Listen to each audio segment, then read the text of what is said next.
السلام علیکم ورحمۃ اللہ وبرکاتہ۔ وعلیکم السلام ورحمۃ اللہ وبرکاتہ۔ انیس کیا حال ہے، ٹھیک ہو؟ جی میں ٹھیک ہوں۔ اچھا آپ بتائیں کہ نرم حروف کتنے ہیں اور کون سے ہیں؟ نرم حروف 3 ہیں، فا، ذال اور ذا۔ اور ان کو کدھر سے پڑھنا ہے؟ اوپر والے 2 دانتوں کے ساتھ زبان لگا کے، فا، ذال، ذا۔ ہاں، اوپر والے 2 دانتوں کے ساتھ، ثنایا اولیہ کے ساتھ جو ہے وہ زبان لگانی ہے۔ کن کے ساتھ؟ ثنایا الیہ کے ساتھ۔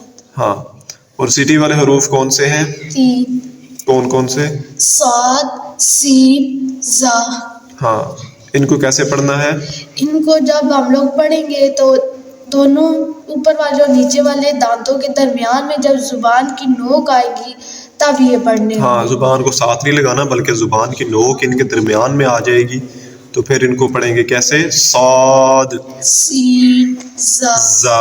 ہاں، زا سخت پڑھنا ہے ہم نے، سین سیٹی کے ساتھ اور صاد بھی سیٹی کے ساتھ، ٹھیک ہے؟ ہاں جی۔